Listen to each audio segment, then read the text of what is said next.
It's locked.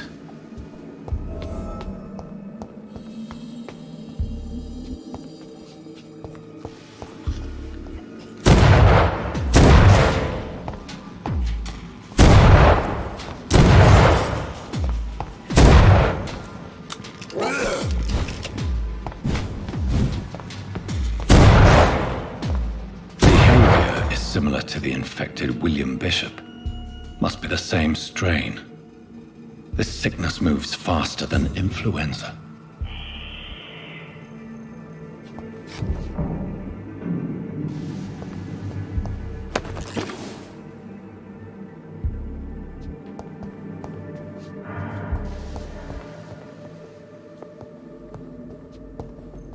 Balls of Mars, fortifiers. As popular as they are ineffective. But they do contain iron tartrate, and that might prove itself useful.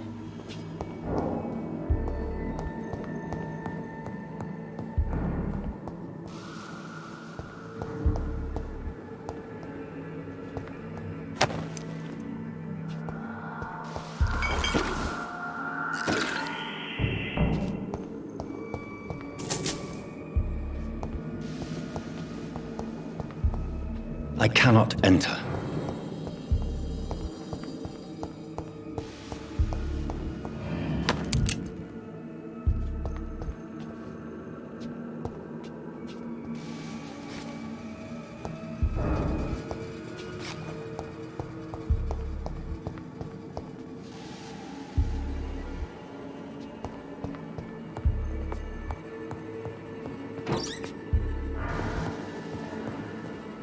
This key will surely grant me access to the basement.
These skulls feed from corpses and the husks of animals.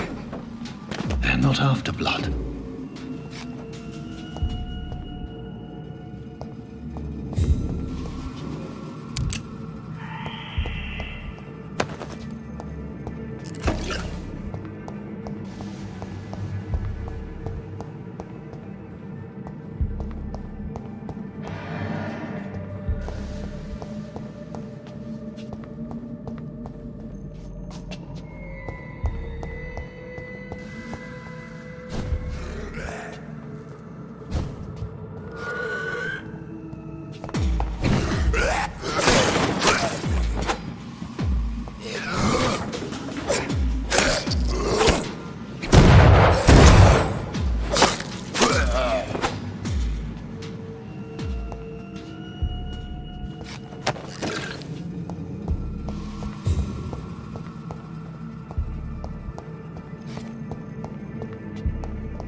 It's locked.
Mr. Connor's injuries don't match the report.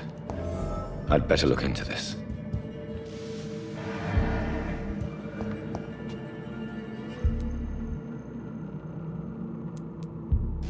Traces of a pinkish foam at the corner of the lips. Some sort of drug overdose, perhaps?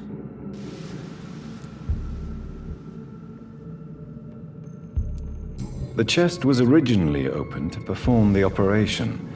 The sutures are clean, but the chest has been reopened.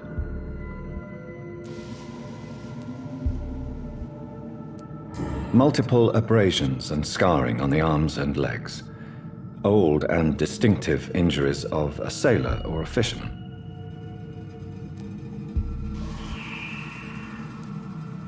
A puncture over the left lung, possibly a chest tube insertion. Not the cleanest work, but I think it was successful. Signs of internal bleeding. So, Dr. Tippett's anesthetics were incorrectly dosed, causing the patient's death. And then he tried to operate on him again. Tippett has made an egregious error. It's time we talked.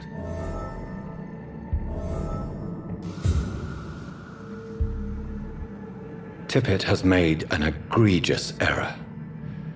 It's time we talked.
These scowls can be so ferocious. I'm not sure I can defeat them without becoming stronger. To drink blood is so tempting.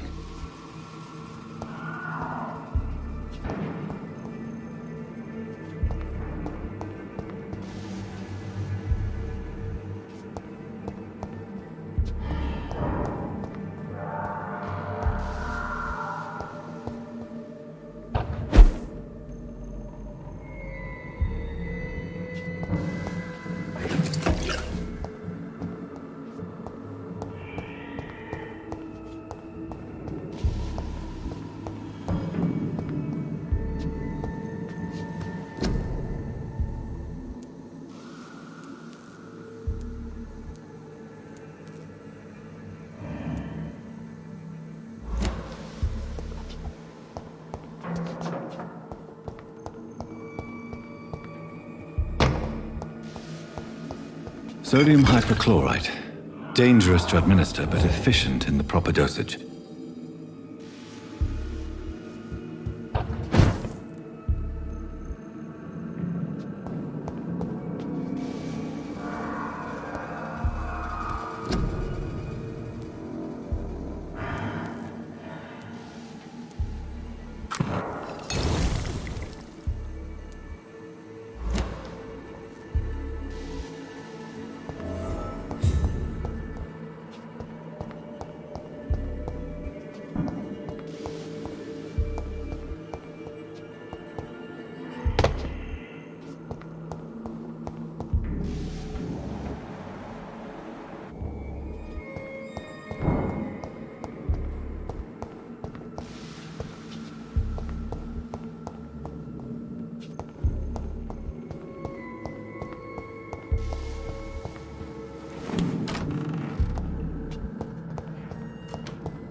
The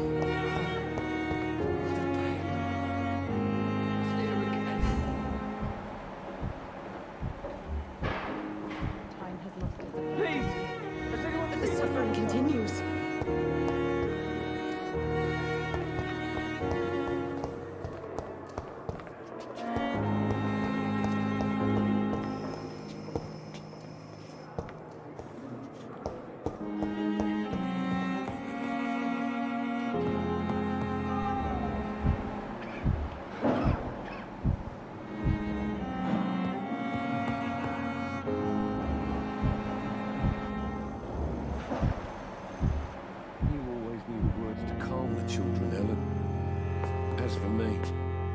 Good evening, sir. I'm Dr. Reed.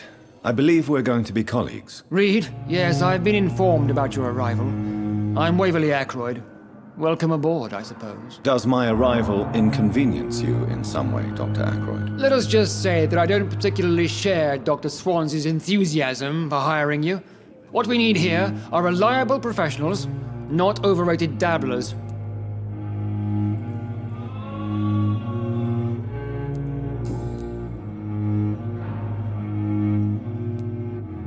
It seems you have bad memories of your military service. I refuse to see this industrial slaughter as scientific progress.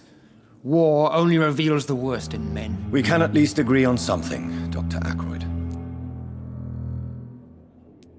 I don't know what you've heard about me, but I have already proved my value as a practitioner. I don't question your skills, Dr. Reed, but your motive. Is it money, fame, or are you truly dedicated? And what exactly is that supposed to mean? I served in the war just like you. But unlike you, I did not use the wounded to play the modern sorcerer. Be careful what you insinuate, Dr. Ackroyd. I only want you to admit you used those men to improve your theories.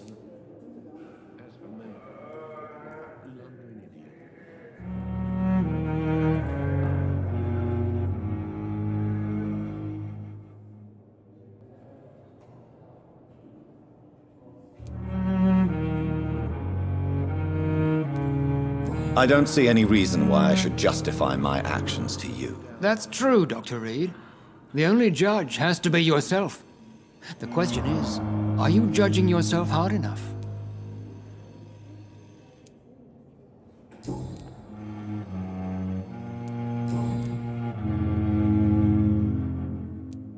If you have a problem with me, Dr. Ackroyd, please feel free to tell me. Dr. Swansea has imposed your presence on this hospital without asking anyone's advice. The benefit of his position. But I don't agree with it. I know we've never met before, but I believe this hospital could use all the help it can get. You will agree with that, I'm sure. Oh, but I have heard about you, Dr. Reed. Of course, you can't say the same about me, since I have not wasted my time courting the press.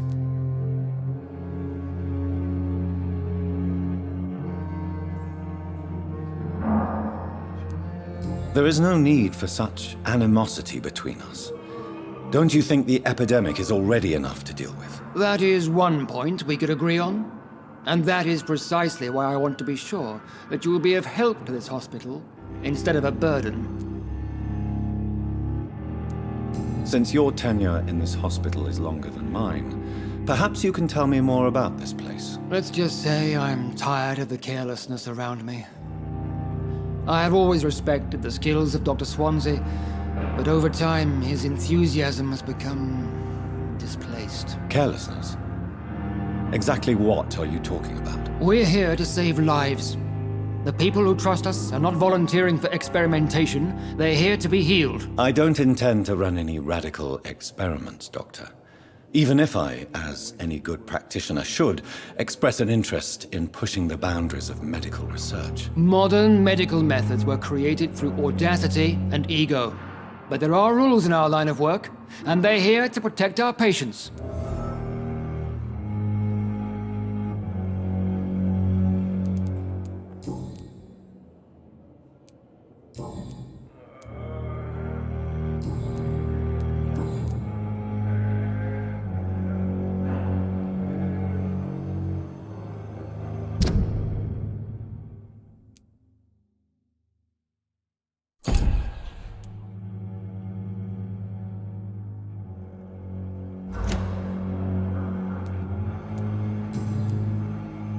Thank you for your time. We'll talk later. You always knew the words to calm the children, Ellen. As for me, what a blundering idiot. Good evening, sir. I'm Dr. Reed.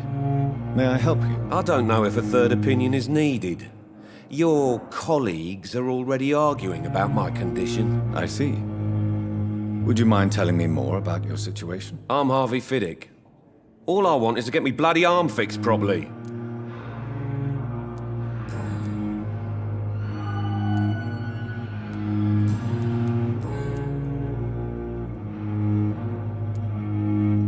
Tell me about yourself, Mr. Fiddick. I'm just a regular guy waiting to get his arm fixed, so I can return to work and to my family. I was more curious about what you were doing before being hospitalized. I'm a carpenter, and a good one too. But that means I need both arms to feed my family, Dr. Reed. Tell me about the doctors who are arguing about your case. Strickland and Aykroyd. They both want the best for me, but there's a lot of pride there. Doctors are no different from carpenters, it seems. What do you mean? I often had professional arguments with rivals on a building site. Difference is I disagreed about wooden nails, not flesh and bones. Are you satisfied with your treatment here? Well, it's clear that I've chosen a bad time to be injured. Forgive my bluntness, but you seem overwhelmed by cases of the flu. I won't lie to you about it. I'm afraid we are. Are you sure you don't want to operate yourself, Dr. Reed? I have the feeling you're very capable. And your colleagues seem to think so too. In other circumstances, you would be right. But for now, I don't think I can take on the responsibility. My apologies.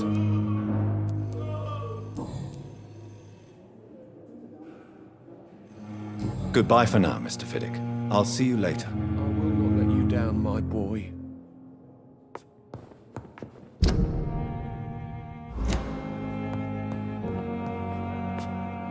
Finally, you've returned, Doctor. Did you find anything of value? Yes, nurse. You've worked your first miracle, Doctor. Now, this patient here needs immediate treatment. Duty calls. When the storm has passed, I'll show you how to mix the remedy yourself with the same basic ingredients. Many thanks, Doctor. When you've finished, you ought to report to Dr. Swansea in his office. He's been looking for you. Seemed pressing.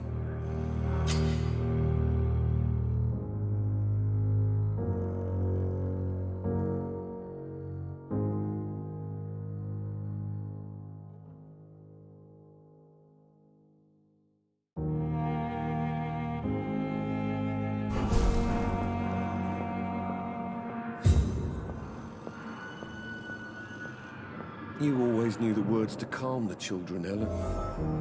As for me, what a blundering idiot. Don't waste your time with me. Good evening, madam. Can I help you? It's my son who needs you, sir. I'm Dr. Jonathan Reed. How can I help your son? I'm Beatrice Goswick, mother of Mortimer Goswick. Could you check on him, please, Dr. Reed? I've heard much of your talents as a physician. Good evening, sir. Doctor.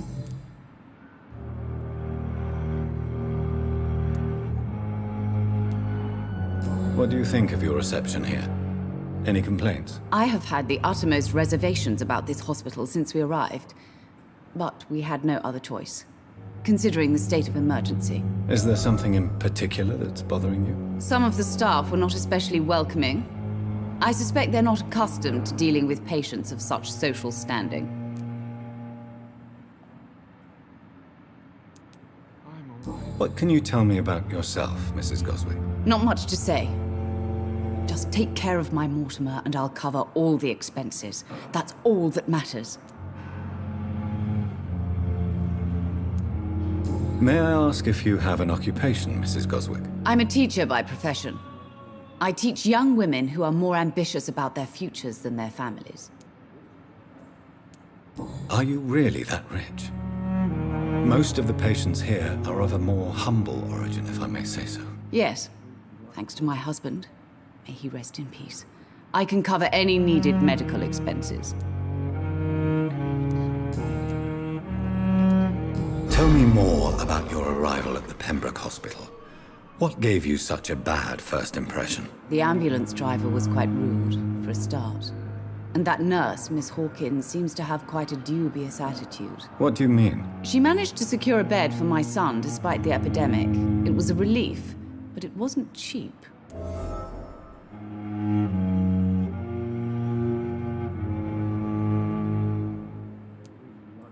I share your concern, Mrs. Goswick. Be sure that I'll talk to the people involved. I don't expect compensation, Dr. Reed. But I'm aware such behavior would not be tolerated in other hospitals. She charged you for a bed. Yes, and I paid without question, considering the urgency of the situation.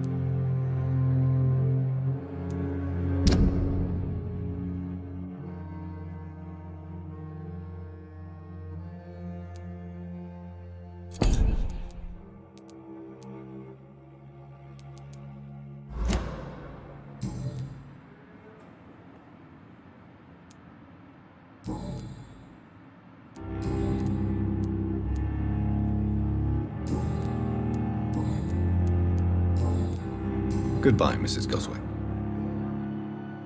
Reads me like a book. Good evening. I'm Dr. Reed. Can I help at all? No, Really? Why are you here then? I don't want to talk. My throat hurts too much. I suppose that this pain is the reason you're here. Is someone taking care of you? Yes. And no. Could you at least tell me your name, sir? Mortimer. Mortimer Goswick.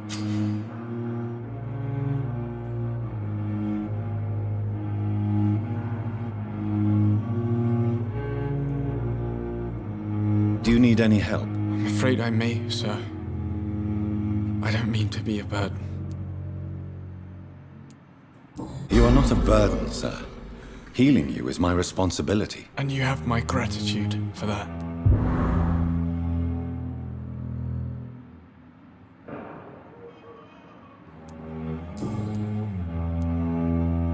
Why did your mother have you hospitalized here? She seems convinced this is a bad hospital. My mother just wants the best for me.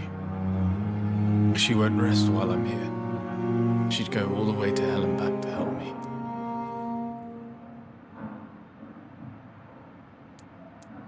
Is your mother bothering you?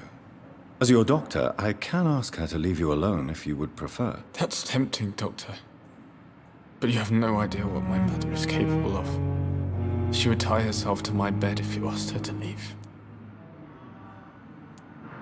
Pembroke Hospital may look unorthodox, but rest assured you're in good hands here. It's not me you have to convince, Dr. Reed. It's my mother.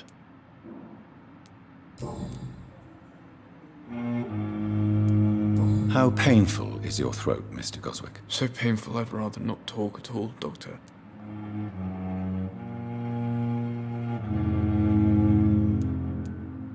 I'll let you get some rest then. I'm alright. Don't waste your time with me.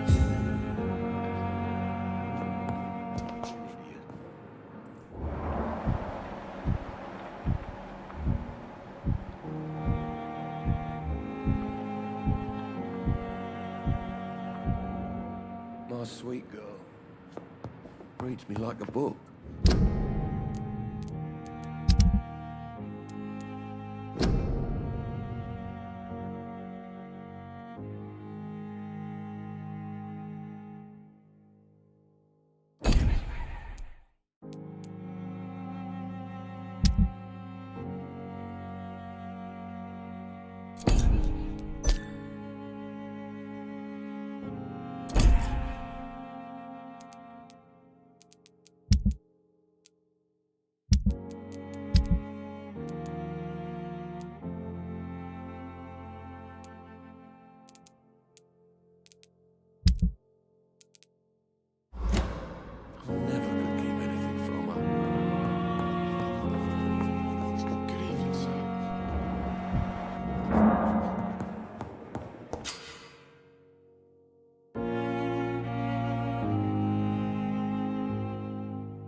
Perhaps I should have considered the offer from that Callaghan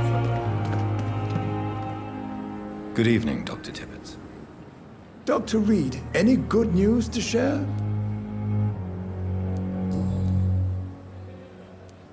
Corcoran, I want you to tell me about Mr. Connor. How did he die? What happened? He was my patient.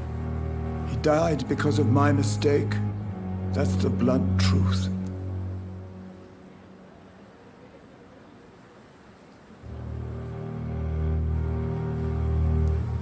What was the nature of the mistake?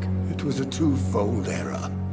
My diagnosis was wrong, and the administered dosage was too strong. Who was this patient? I don't know. Some sick man from the docks, maybe a fisherman. I had no time to talk with him.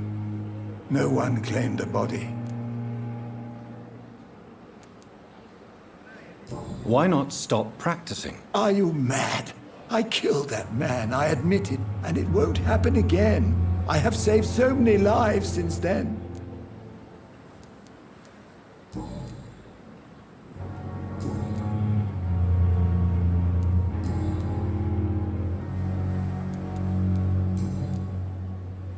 Goodbye, Dr. Tippett.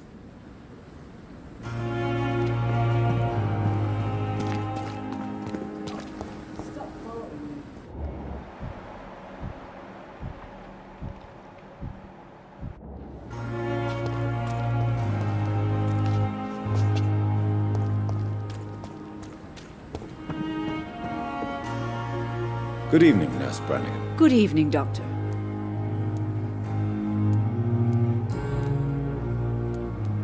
Tell me what Dr. Tippett did. I know his mistake caused a patient's death. If I had not covered up his error, Dr. Tippett would have been fired from this hospital. I could not let that happen. You can't allow your emotions to dictate your conduct concerning patients, Nurse Brannigan. Look around you, Dr. Reed. Do you really think we can afford to lose a brilliant practitioner like Dr. Tippett's in our situation?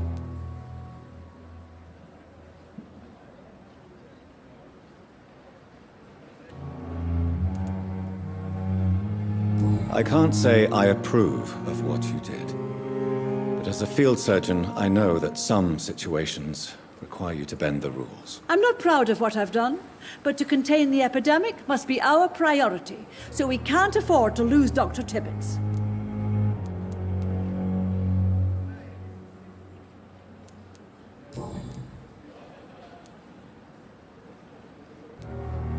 I've decided that I won't reveal Dr. Tippett's, shall we say, misdemeanor. I'm so glad you share my point of view. Dr. Tippett is a brilliant practitioner. We most definitely need his know-how. I hope you're right. This is a huge risk we're taking. Dr. Tippett must regain his confidence. Please, keep this decision between you and me. He doesn't need to know you found out.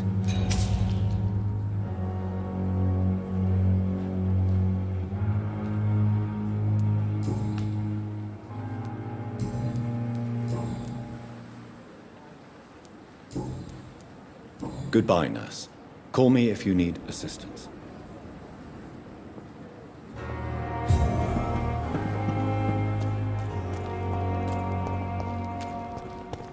And I thought last summer's epidemic was difficult.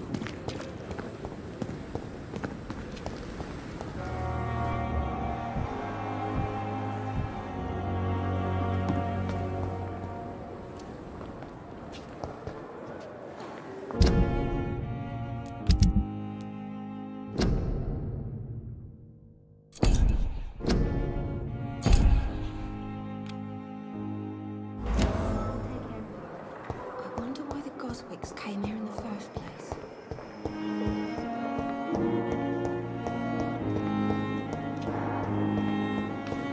Thelma Howcroft said she was being watched by vampire hunters. Where are they hiding? I should investigate.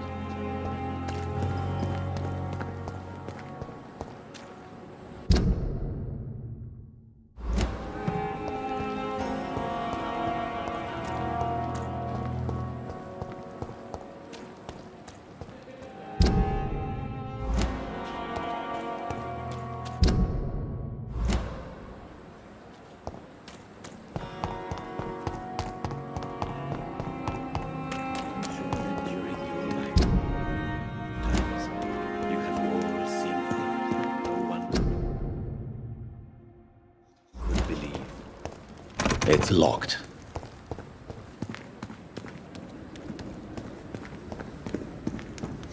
It's locked, all right. Good evening. I'm Dr. Reed. Always a pleasure to meet a colleague, sir. Especially when he was supposedly dead. A colleague? Are you a doctor too? Not anymore, sir.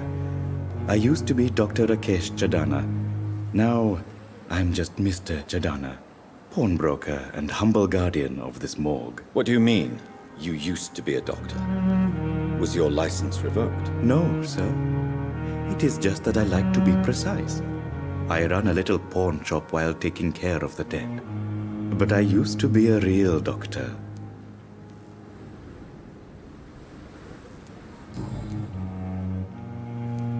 Have we met before? I don't think so, sir. Why? When we first talked, you said you were glad to meet me since I was reported dead. Funny story, sir. Your sister came here a few nights ago. You were missing, and she was looking for your body. She must be very relieved now.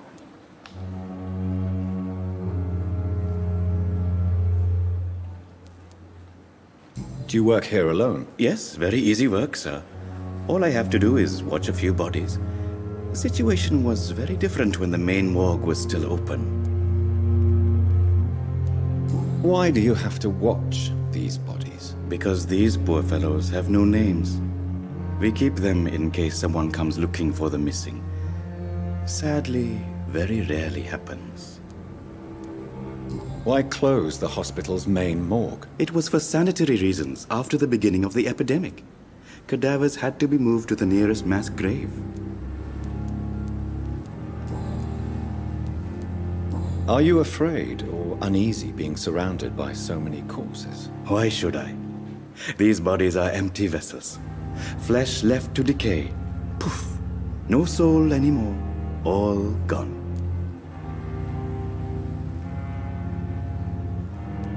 An interesting point of view.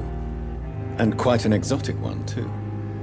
Most people fear, or at least have respect, for dead flesh. Sir, as a medic during the war, I learned to face my death and the death of others.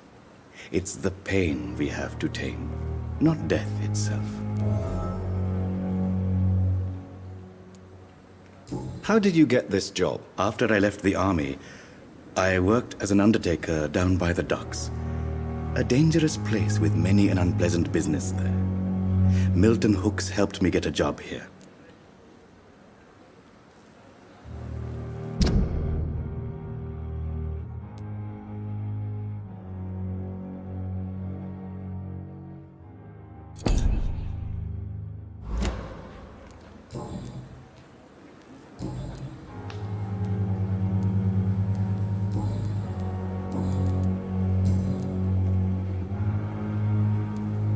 Since you're not afraid of dying, do you believe in life after death, Rakesh? No.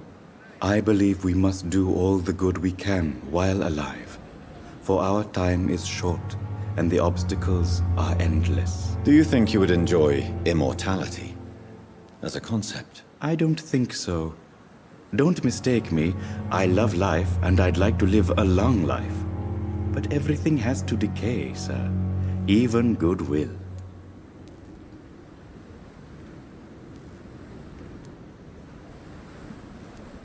So you're ready to die? No, I am not. I don't fear death, for I won't see it. What troubles me is the pain my death will inflict to those I know. You're a wise man, Mr. Chadana. No, Dr. Reed. I am a foolish man. But I like to think otherwise. Do you really believe goodwill cannot last? As I said, sir, everything decays.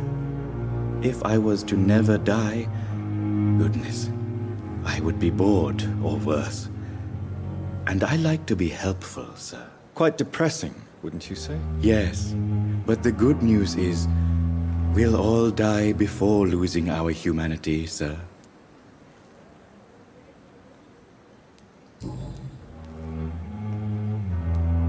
A pawnbroker? I expect you get all types of people here. Yes, sir. All kind of people. For I sell all kind of goods.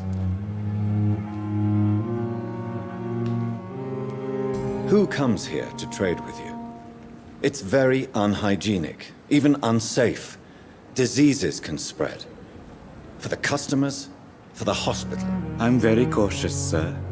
I've been a doctor, remember? And all my clients are good people. In fact, I think I only know good people. What kind of goods? With the quarantine, it's not always easy to buy things. So I trade, I exchange. Some people sell, some others buy. I like to help.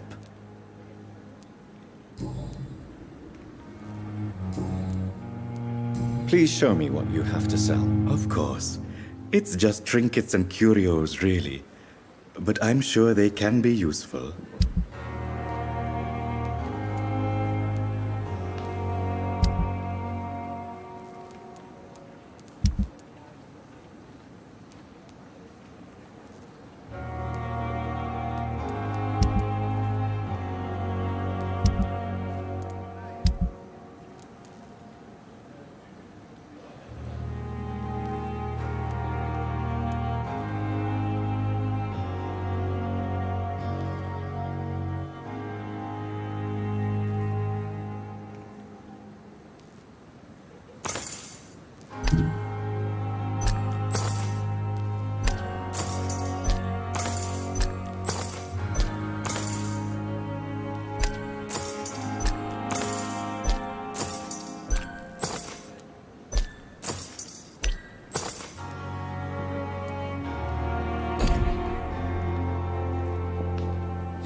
It's locked, all right.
Good evening, Doctor.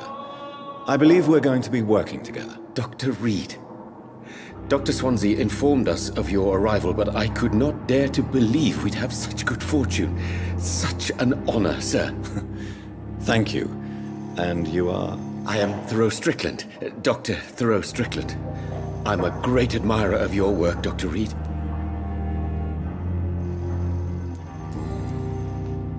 Please, could you tell me something about yourself? I'm a great admirer of your work concerning blood transfusion, Dr. Reed. I run my own experiments. I'm convinced it's the future. What made you choose to be a doctor? I'm not ashamed to admit you and your work have inspired me.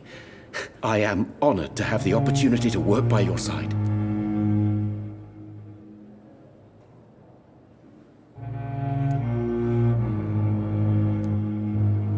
You will obtain nothing from me by flattery, my young colleague. Oh, I was not flattering you, sir. Not at all. Just clumsily expressing my sincere admiration. I based my technique on my mentor's research.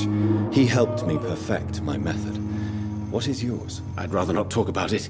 For now, it's just theories and first approach. My process is purely experimental and unsuccessful. As long as you're cautious and methodical, you may remain empty-handed, but you won't fail. You're not the first one to warn me, but I am convinced knowledge is the main weapon against the ravages of this epidemic.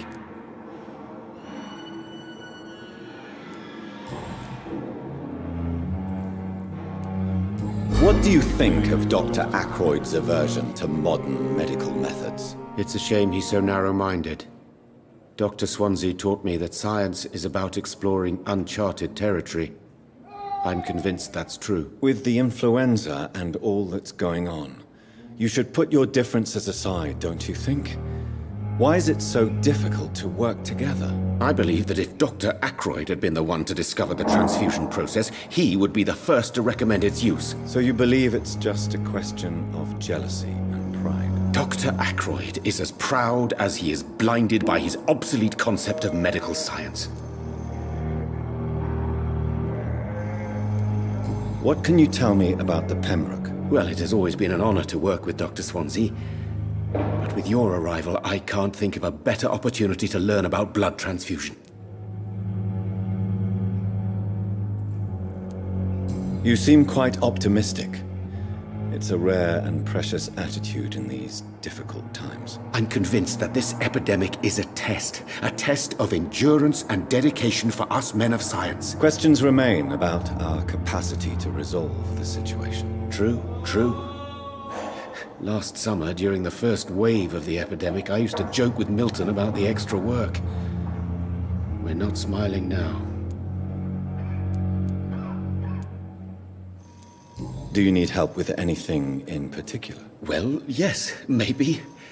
I'm waiting for a batch of products I ordered for my personal research, yet my supplier seems to have vanished. Do you want me to play the errand boy for you? Oh no, Dr. Reed. But if you went personally to his shop, what with your reputation and all, he wouldn't dare to refuse the products I need. I see. Well, give me the address, for I may pass by if I have time.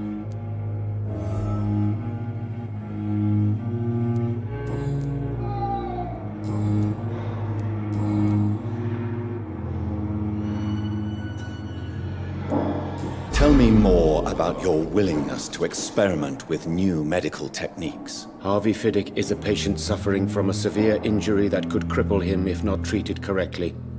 I'm convinced your blood transfusion technique could help him. What is it you really want? To save him, or to prove your point? Fair question. I want nothing but to save my patient, Dr. Reed. Especially since I know Mr. Fiddick's story.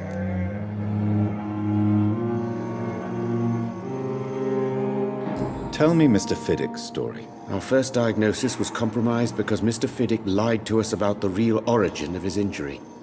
He first claimed it was an accident. But why would he hide such crucial information from us? Because he is a proud father, ashamed of putting his children at risk because of his own negligence. This personal involvement could also appear to be a lack of impartiality. You must know that a good surgeon must remain neutral. I agree. but that does not excuse Dr. Ackroyd's behavior. A man who did not even take time to converse with his patient. Do you think keeping his distance was a mistake? All I know is that I'm taking care of human beings with desires, hopes, and fears. Not some biological machine comprised of blood, bones, and flesh.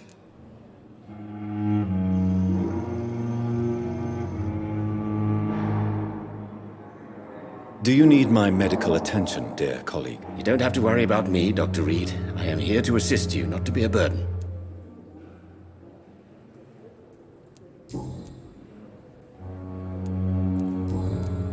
Goodbye, Dr. Strickland.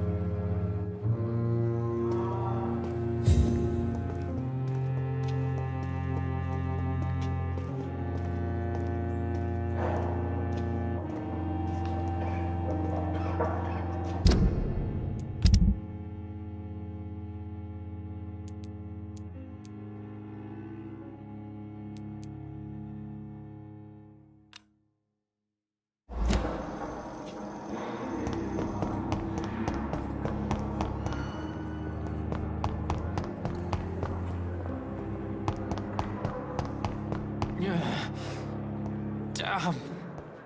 The pain. It's here again.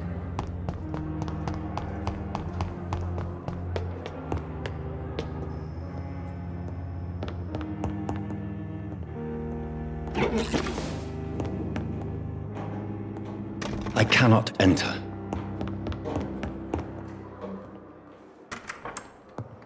Please, Jonathan, come in. Fascinating, is it not? In the last decade, so many mysteries have been brought to light with our microscopes. The human body, biology's penultimate frontier. The more we explore its boundaries, the less we're able to trace a clear line between life and death. You, my friend, have a foot in both countries. The view must be vertiginous. It's at least as vertiginous as chatting about vampires with you, I would say. This must be all so new to you. This area of town, the hospital, a brand new life. How stimulating it must be. I wish I could share your enthusiasm, Dr. Swansea, but my condition defies scientific categorization. Undead? Unalive? Immortality defies logic. I cannot express my thrill at this serendipitous turn of events. The world's most eminent specialist in blood transfusions, a vampire.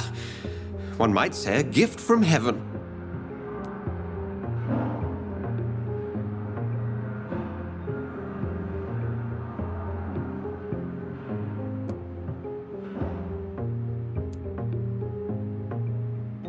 There is an absurd poetry to my situation. Physician, heal thyself. Forgive me. I've been an admirer of your work for a long time, and now you are so much more than a brilliant physician. And please, call me Edgar.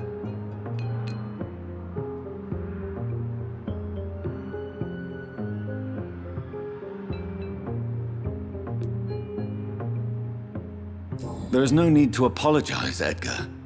You offered me sanctuary when I had none. Very well. I have a task for you, Jonathan. Something that will require all your newfound skills. Please, go on. The Pembroke only survives through the generosity of our benefactors. Unfortunately, our main donor has found herself in a bit of a bind. Now, if you could help her out... A spokesman or politician is what you need. That's not my calling. And until I come to understand what has happened to me, I require discretion. Discretion is in order, Jonathan. Lady Ashbury has recently received rather indelicate correspondence that, if revealed, would jeopardize her position. And you would like me to eradicate this threat? By the stole, of course not. I would just like you to pay her a visit. Her ladyship is certainly near the tents outside, tending the sick. You can't miss her. Look for someone impossibly delicate. Accepted. I'll see what kind of trouble Lady Ashbury is in.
flower's dying.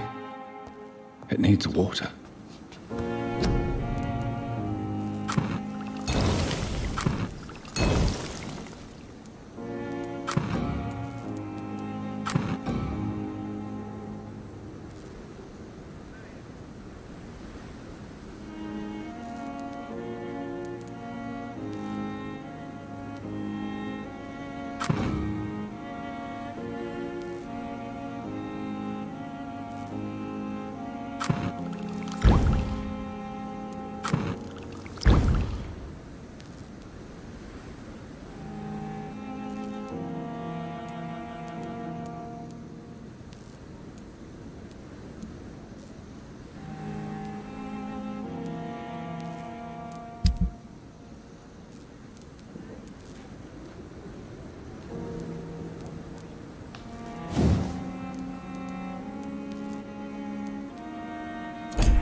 Good evening, Mr. Fiddick. Good evening, Dr. Reed.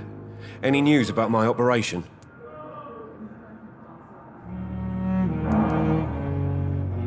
Have you heard talk of any blackmail here at the hospital? No, nothing. Tell me about your injury, Harvey. Why do you feel so guilty about it? My wife died because of me. And now I may lose everything because I've been careless enough to hurt myself. What an arsehole. You can't hold yourself responsible for your injury, Mr. Fiddick, unless you tried to hurt yourself. Of course I didn't hurt myself. But I can't work until my arm is fixed. My children need to eat, Doctor. How could your job be responsible for your wife's death? I was working a double. She went out to bring me a hot meal and got caught in a German bomb raid.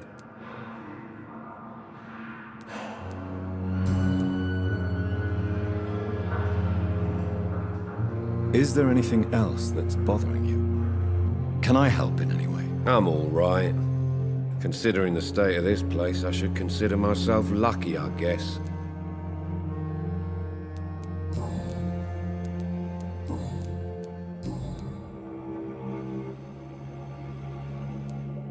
Tell me more about the death of your wife, Harvey. 1915. I was in the army, building workshops for the Royal Flying Corps. Helen was happy I wasn't sent to the front. What happened? The Germans sent Zeppelins to bomb the construction site, but they missed their target. My wife was bringing my dinner when the bombs fell. How are your children after losing their mother? They were smaller then. The only good thing about this is My Ellen didn't bring them with her that night. I'm sorry for your loss. So many died during the bombings. I served in France and witnessed the carnage there. I would like to say that she didn't suffer. Truth is, I have no idea. I just know that I'm all that me kids have. Poor little bleeders.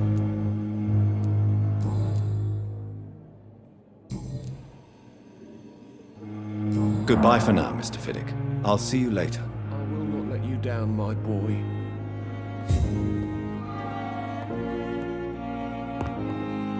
This hospital seems to be falling apart. But in the circumstances, I'm willing to give you the benefit of the doubt. Good evening, sir. Doctor.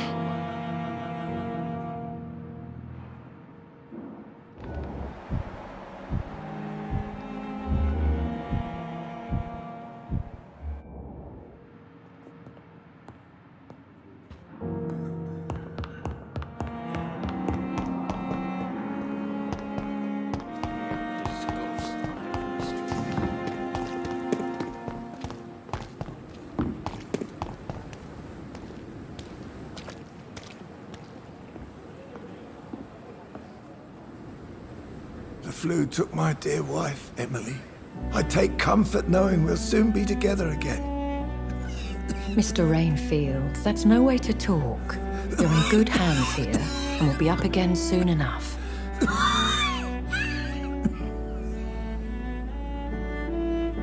Now do me a kindness and get some sleep. I'll be back round later. Your words are kind, the blessings of an angel. You're the sweet, sweet Lady of Mercy.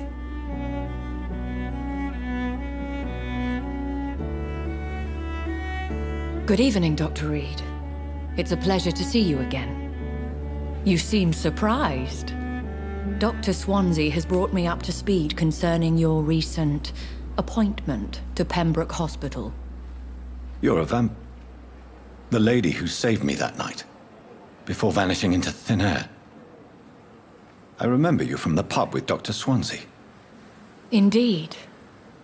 Allow me to introduce myself formally this time. My name is Lady Ashbury. I remember you well, in spite of the brevity of our encounter.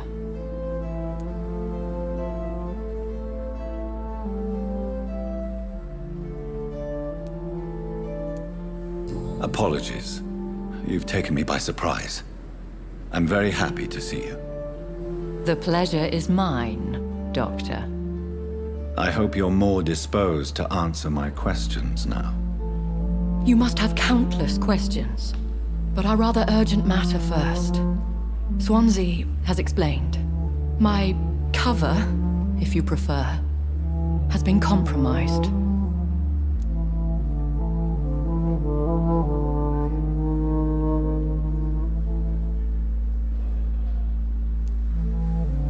Dr. Swansea has commissioned me to be your agent in this matter. You could start by explaining what's amiss. These past insufferable weeks, I've been the victim of extortion. I've made a first payment, but the blackmailer grows greedy. I must refuse his most recent demands. Please continue. Every detail is essential. I'm your man. My embarrassment in this matter is eclipsed only by my shame at having put the hospital at risk. The threat from our anonymous scoundrel is clear. A list of dates. My visits coinciding with the dates of suspicious patient deaths due to massive blood loss.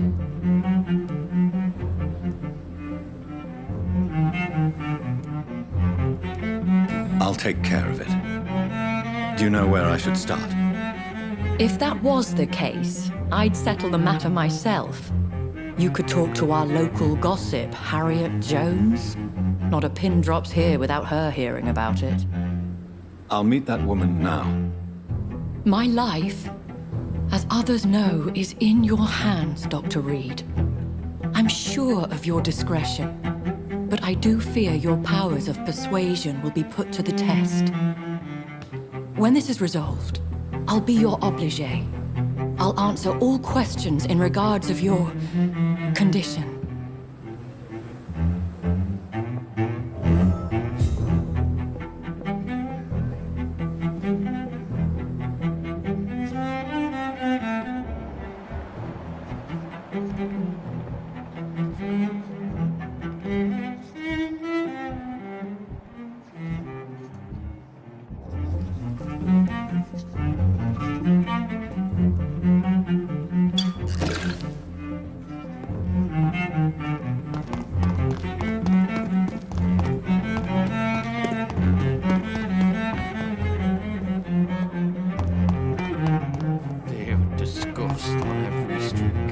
Simpletons, these nurses.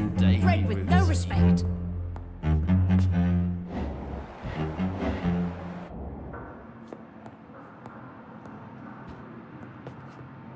What? What? What is this? Who are you? Get out of my room. There's no need for alarm, madam. I'm Dr. Reed, the new surgeon. Preposterous. Dr. Reed, you say? I don't want some bumbling intern. Where's Dr. Swansea?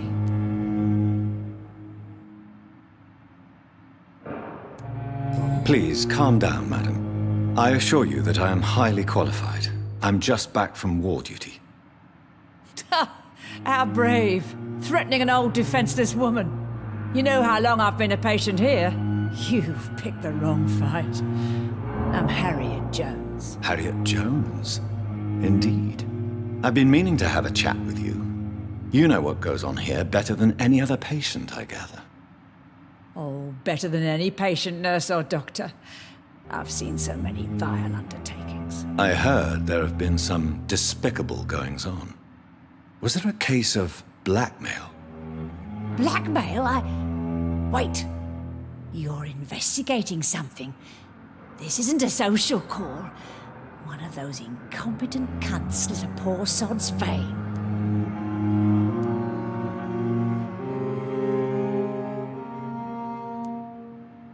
I assure you, madam, this is not an investigation into a possible medical error. Debauchery, then? Nurses Crane, Hawkins, Brannigans, whores, all of them. They can't keep their legs shut. I've seen them scratching slutty sores. Really? Well, if you have irrefutable proof, I'll not have the staff behaving in such a manner here. This is your business, Doctor, not mine. But I swear one of the nurses is cavorting with some man on hospital hours. Thank you for your time, Miss Jones. You've given me something to go on. See you on the next round.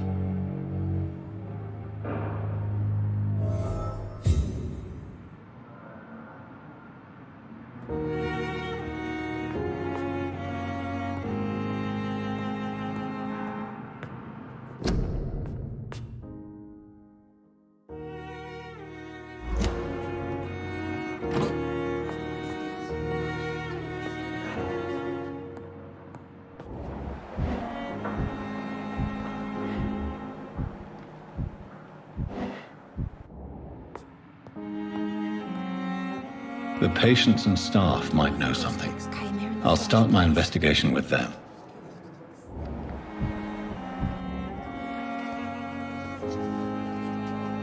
Good evening, Nurse Hawkins. Good evening, Dr. Reed. What can you tell me about the strange man visiting one of the nurses during her shift? Let me guess. You spoke with that old shrew, Harriet Jones. Do not pay attention to her, Doctor. She's full of fanciful tales.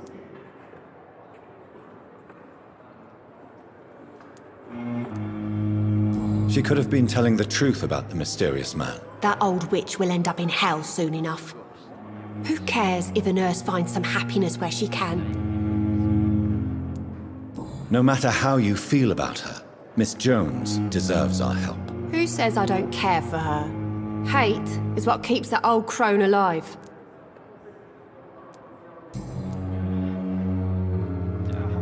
What can you tell me about the strange man visiting one of the nurses? Let me guess. You spoke with that old shrew, Harry...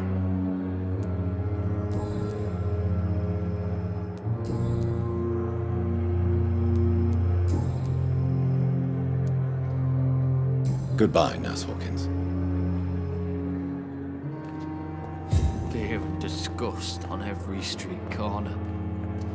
The daily routine.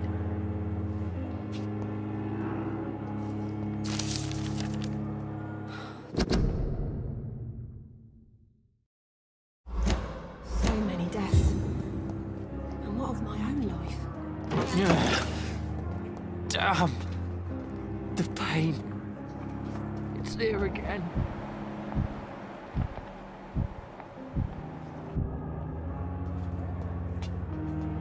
Good evening, Mr. Elwood. Evening, Dr. Reed. Soldier, do you need assistance? I'm fine. Just do something for this pain, will you? That's all I'm asking. Goodbye for now, Mr. Elwood. Damn. The pain. It's here again.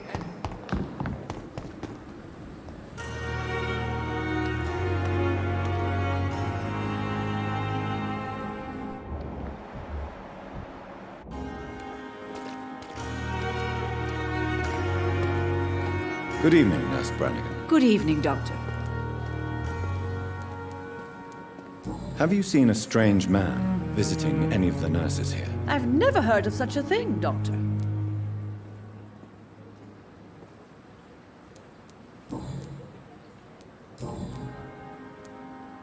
Do you know if any of the hospital staff have criminal backgrounds? The people who work here all come from very different backgrounds, Doctor. Just like the patients.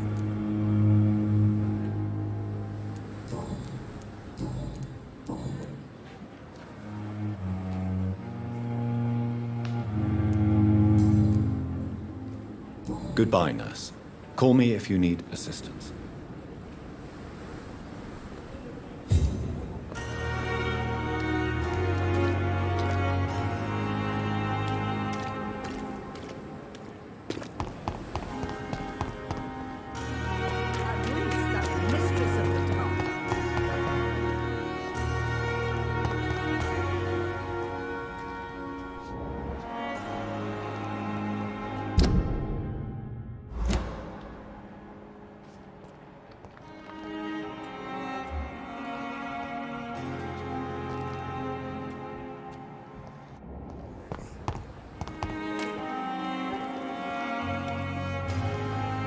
Please, sir.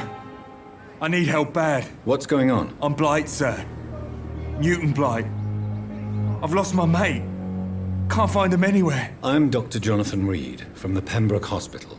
Please, calm down and give me more details. Oswald and myself were both infantry, sir. We were en route for the hospital, but... well, we had a disagreement. And Oswald ran off towards the canal. How long have you been searching for him? I can't go there. Too many rats by the water. Fucking rats. Can't stand them since the war, sir. Can't stand them at all. Don't be ashamed, Mr. Blight. Many soldiers who survived the trenches suffer from musophobia. I'll see what I can do for your friend.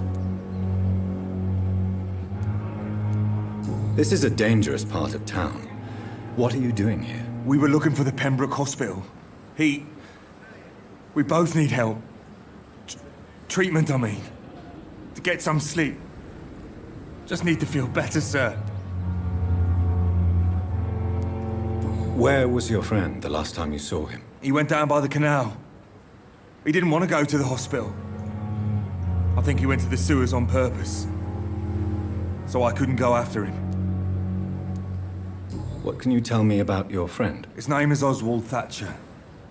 We survived the war together. Oswald is... nervous and quite fragile since we came back from... What can you tell me about yourself? I'm Oswald's best friend. We served in the same regiment, sir. We've taken care of each other since we came back from the front. I have all the information I need for now. If I find anything out about your friend, I'll let you know as soon as I can. Thank you, Dr. Reed.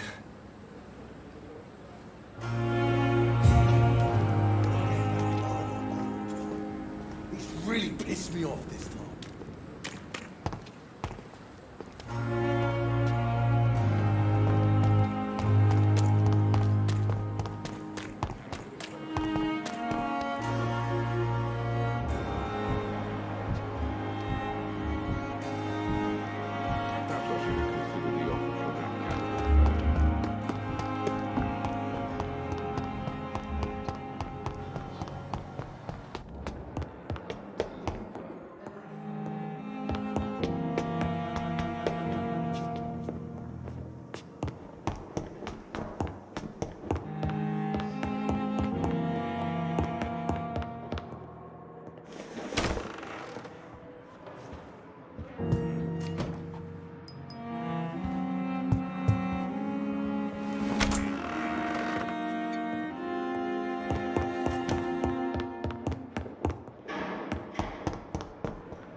See them?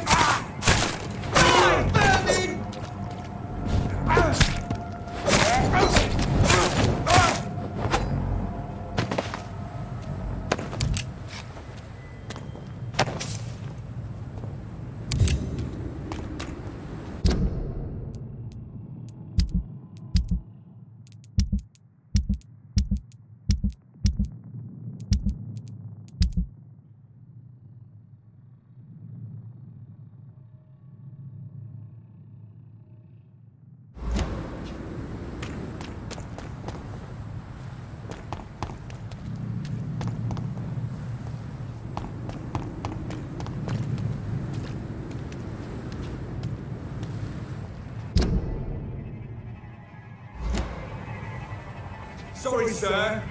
No admittance.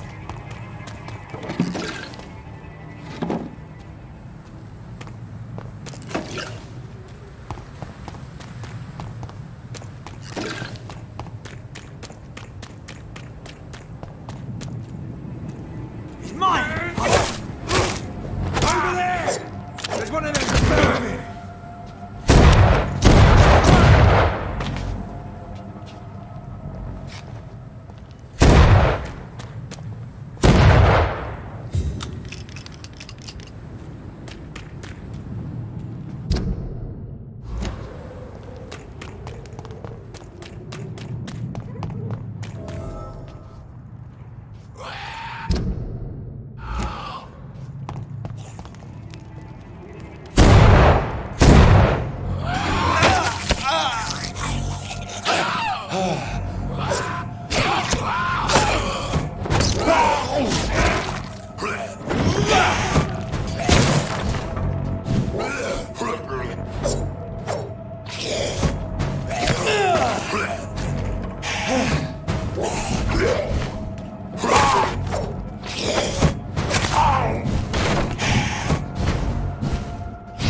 Opium is one of the main ingredients of Strickland's medication. Never a good move.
It's locked.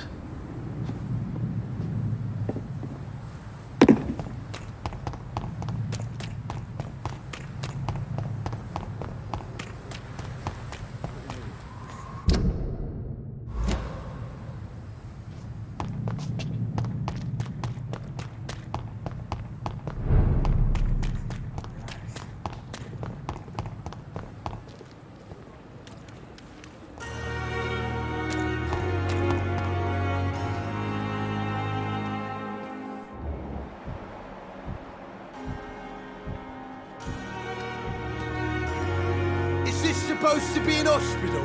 A pigsty I smell. Good evening, Mr. Cox. Dr. Reed. Still working at night, I see. I like that. And why is that? People who don't sleep at night always seem more alive to me. More interesting, one way or another. You're lucky to be alive, Mr. Cox. I hope you're starting to take better care of yourself. This place is full of sickness and decay. How could I get better in such a dump? Consider yourself lucky that I'm treating all of my patients equally. But don't push your luck. Don't play the innocent with me. I'm sure you have good reasons to act this way.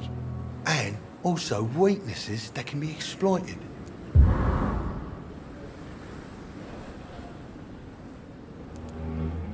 Have you heard of any underhand dealings going on in the hospital? Blackmail?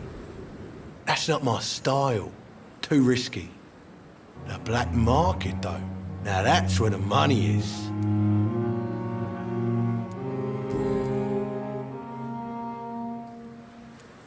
Do you ever think about that poor fellow I saw you push in the water? The wound he gave me will make sure I don't forget him. Still fucking hurts. Boss had cut me good. What did he want? Revenge? I recently had to kill his brother. Poor arsehole thought it would be easy to return the favour.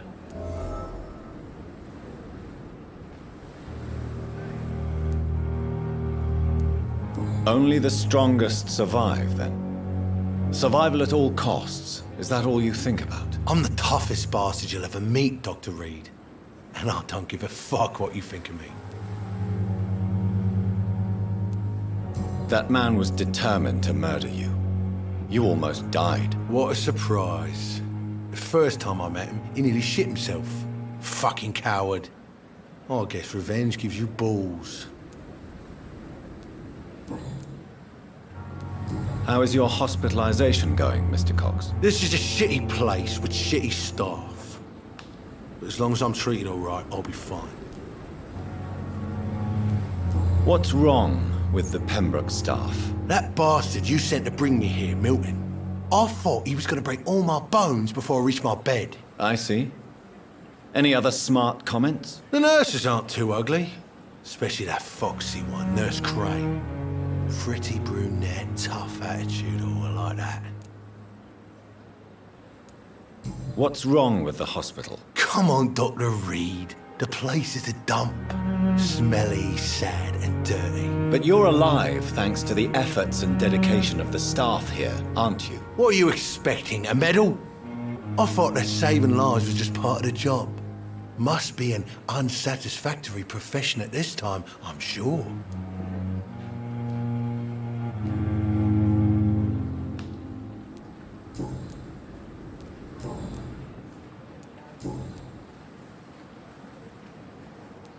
How long do you think you can escape the law, Clay? I know this city like the back of my hand, Doc. I know its streets, who to pay, who to avoid, and who to bully. I won't get caught.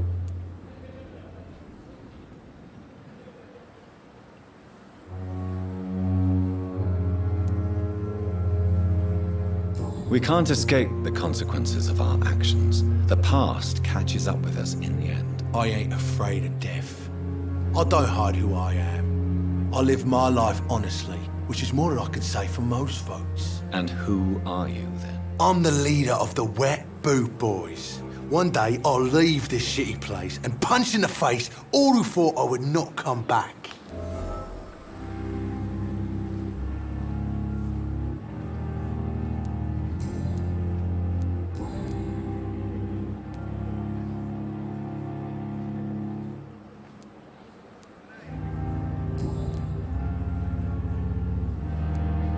I'll leave you for now, Mr. Cox.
Good evening, Dr. Strickland. And good evening to you, Dr. Reed. Can I be of any help? I located the shop, but it was vandalized, and the owner is missing. All I found was your order. I was afraid of such bad news. People are so desperate they're ready to burgle a shop for drugs. That's quite a list you ordered. Opium, sodium hypochlorite. It can't be just headaches you're trying to cure. This dreadful influenza, of course. I already ran some tests on hopeless cases. Without success, I must admit. Do you realize you could create a lethal poison without the correct dosage? Then there are the legal ramifications. Is this not true of any medical substance, Dr. Reed? However, if you would agree to improve it, I'd be glad to accept your help. As long as you promise to be scrupulous with your experiments, I may try to gather these substances and even help improve upon the mixture. That's all I'm asking for, Dr. Reed. That's all I'm asking.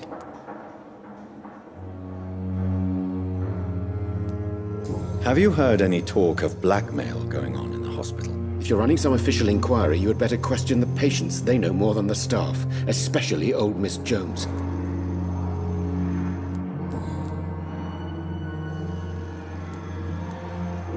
Tell me, Thoreau, what's the real cause of your dislike for Dr. Ackroyd? He refuses to admit that your blood transfusion technique is the only way to save Mr. Fiddick. I'm convinced we must use it. What Dr. Ackroyd really said is that you lack the skill to perform this operation efficiently. Is there anything you have to say about this? It's a false conceit. Dr. Ackroyd secretly envies your reputation. His jealousy blinds him. I'm not the real target here. I want to know about these secret tests you run, and if they can save people from this epidemic. Speak to me now, Thoreau. I know I may sound presumptuous, but I'm just following your steps, Dr. Reed. I'm casting away the shadows of ignorance by daring to face them. Self-confidence is essential in our line of work, my young colleague, but only if tempered with the correct amount of cynicism. But you never doubt yourself, Dr. Reed. I've read all your articles and books. You performed the most daring research during the war.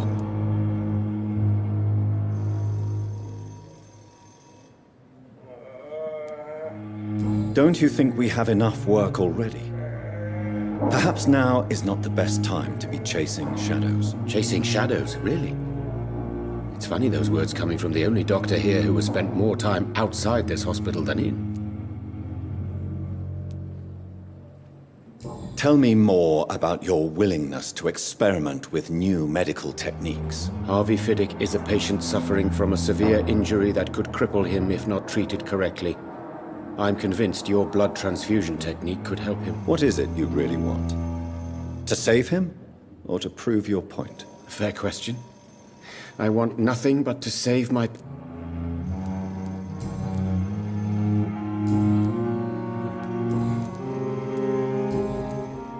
Goodbye, Dr. Strickland. I can't let Strickland put his patients at risk with opium. Perhaps an adjusted formula will deliver more of a placebo effect.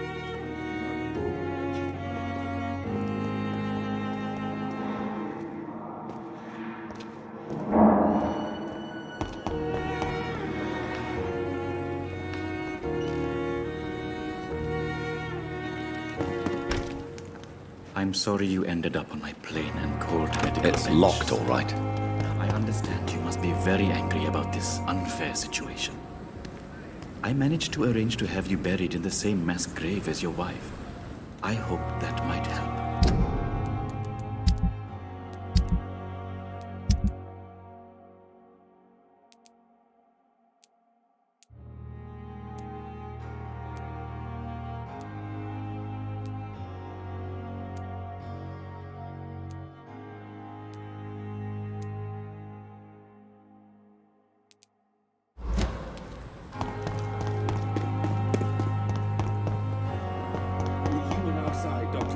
I know that Pembroke will prevail and survive this epidemic.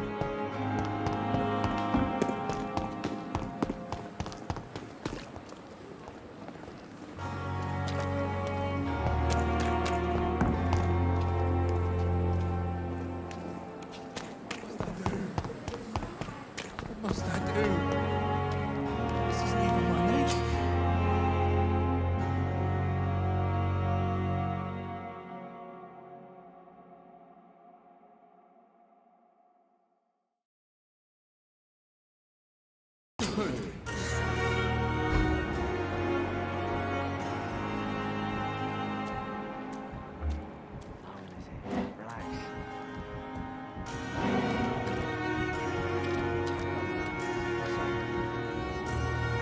You're sure you don't come back with me? Nah, I have to see someone at the hospital. Be careful. You look so bad they may keep you as a patient. Fuck 'em. I don't like hospitals or doctors. Well then, when you go back to Whitechapel, you may find this useful. What is it? A pass for a free medical exam by the best nurse available. Just read it. I don't read well, but thank you, I guess.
This man has been savagely attacked and dragged to the floor.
sort of creature is this?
Here's what's left of him.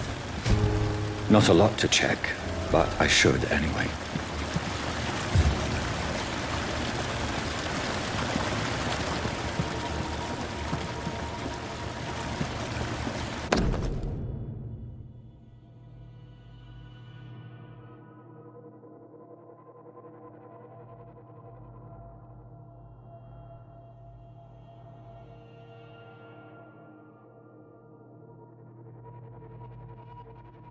Some voucher for a free checkup in Whitechapel.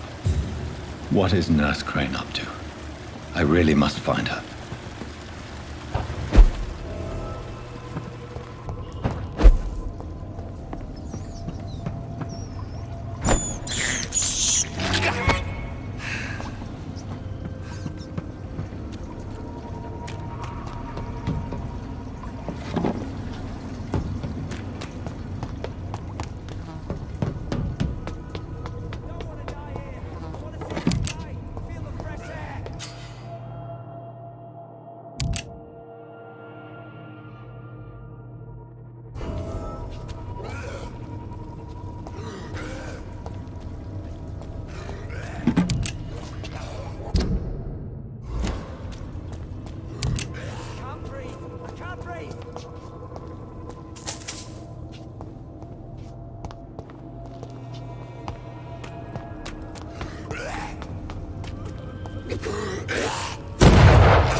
Are you injured, sir? Help me get out of here! I need to get out! I'm Dr. Reed, and I'd be glad to help you, but you must calm down first. Please, take a deep breath and tell me your name. Okay, I'm Oswald Thatcher. Please, I need to get out! Mr. Thatcher, your friend Newton sent me to help you. Do you remember him? Yes I do. Good. Now leave this place and enjoy the cool night air. It's quite invigorating. I'm sure you'll feel better if you do.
When I get back, I'll have a word with you.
I cannot enter.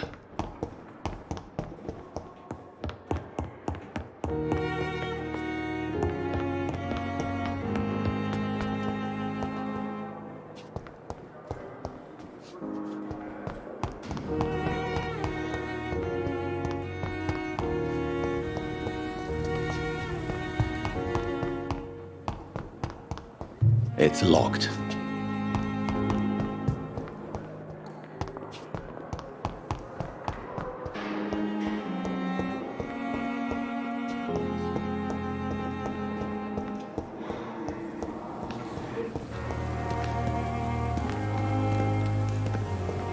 It's locked, all right. Good evening, Dr. Reed. Please show me what you have to sell. Of course. It's just trinkets and curios, really. But I'm sure they can be...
me, boy!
Easy does it, boys!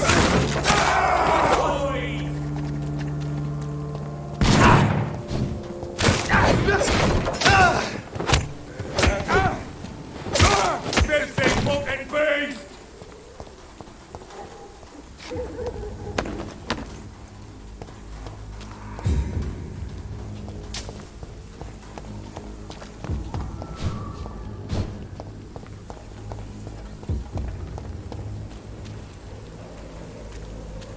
More and more of these bloody leeches every night. Aye, but the guards recruit more and more every year. When did you join the guard? 2 days ago. This is my first patrol.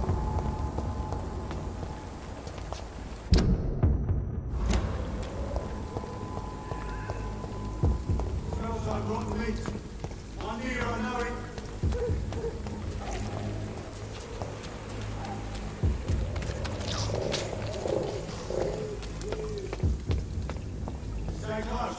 It's locked all right.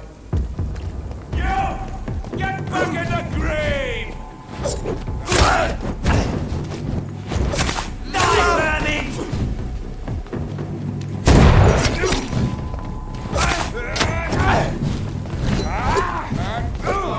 Die, vermin!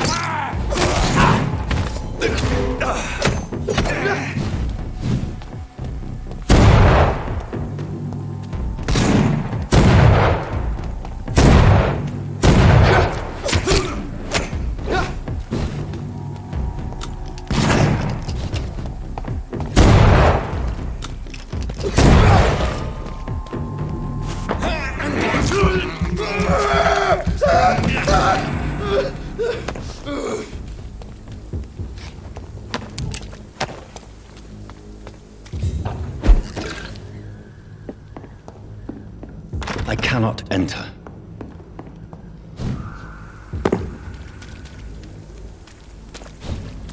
It's locked, all right.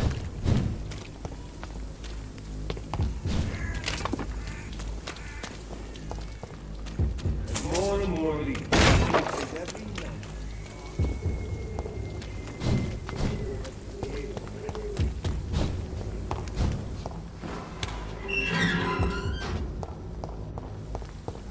Whitechapel. This neighborhood is linked somehow to the kind Lady Ashbury's blackmail. First, let's find this Petrescu fellow.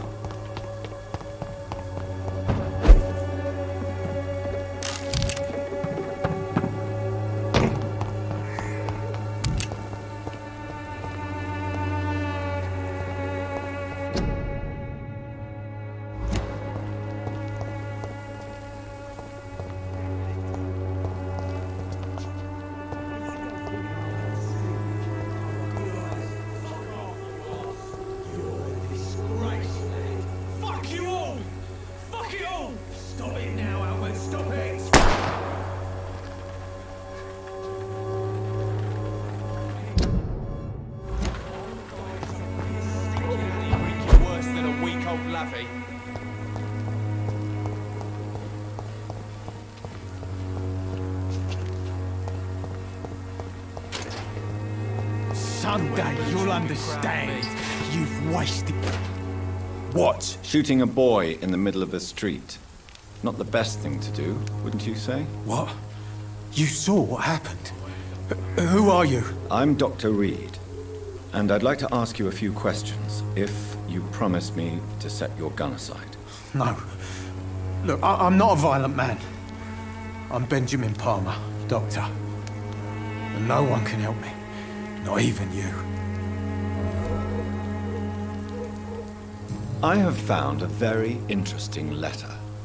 Your son planned to prove his worth to the gang by stealing your medicine. Oh, I see.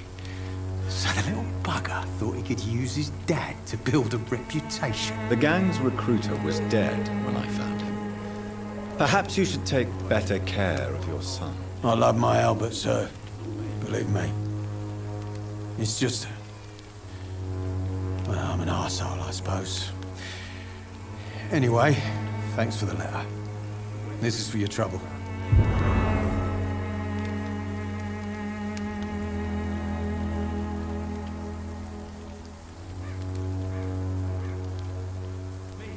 Do you know Nurse Dorothy Crane from the Pembroke Hospital? Have you heard anything? It's funny, I've been searching for her too. I need some pills. But the woman is a phantom, if you ask me. Really? And why is that? Word is she ain't real. She's a cover for some doctor who runs an illegal dispensary for migrants.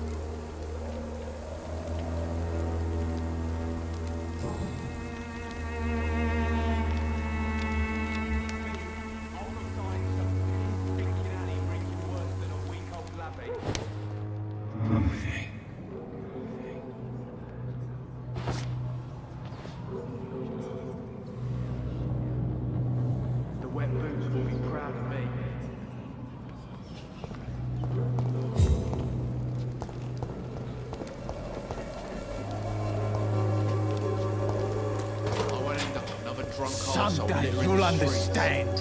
You've wasted your life away.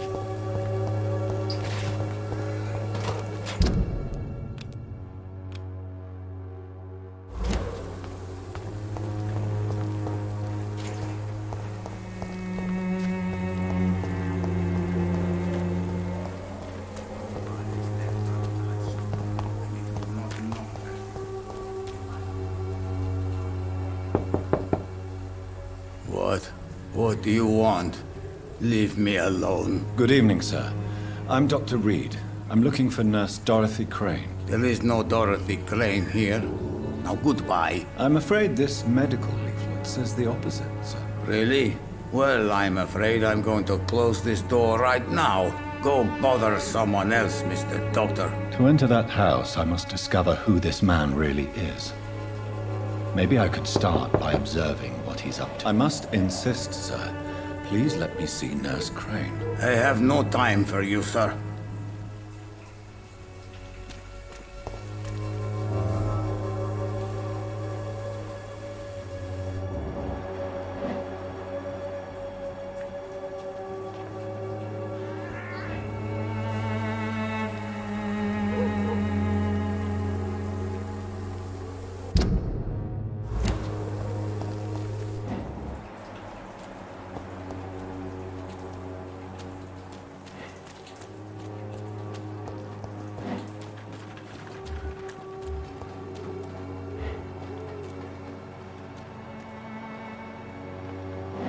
It's locked.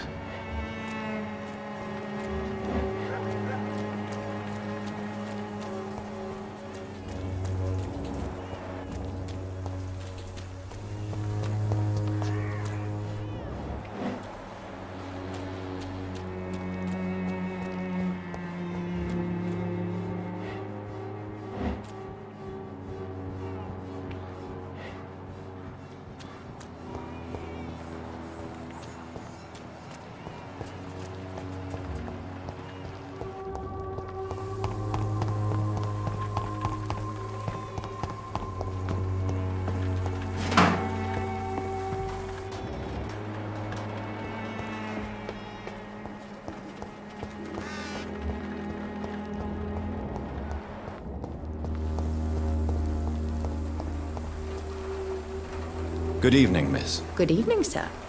Are you interested in a miraculous cure for this unknown and deadly epidemic? Actually, I am. Then you have come to the right place. The famous Swanborough cordial is all you need to help keep you in perfect health. Oh, really? Why didn't I hear about it during my studies? I'm Jonathan Reed, by the way. Dr. Jonathan Reed. Ah, my brother has spoken of your research, sir. I'm Loretta Swanborough, and it's always a pleasure to meet a fellow healer.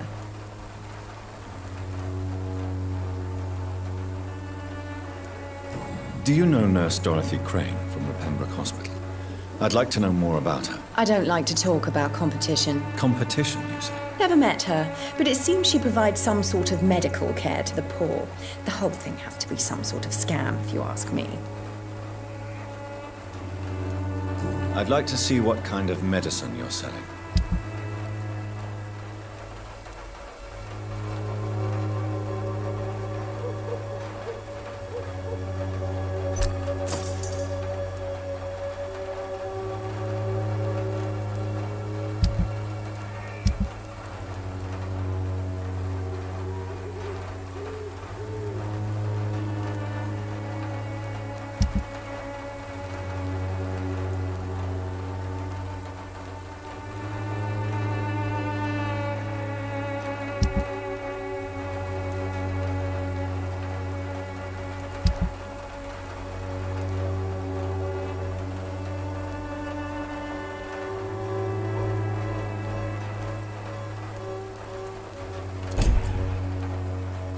When science fails you, this elixir will give you faith again. Its effectiveness has been proven by...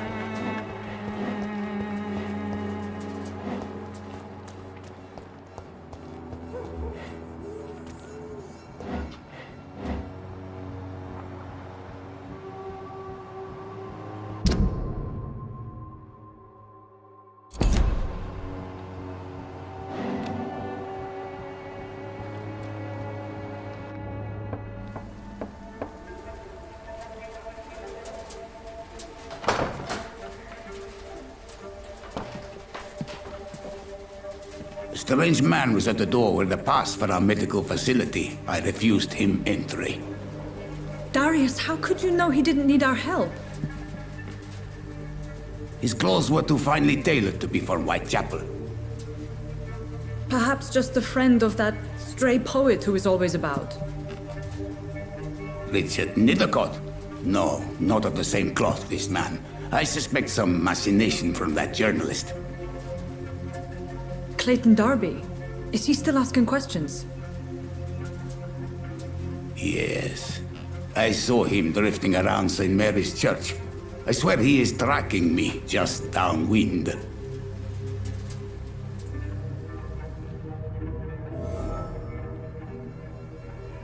I must talk to that journalist or the poet.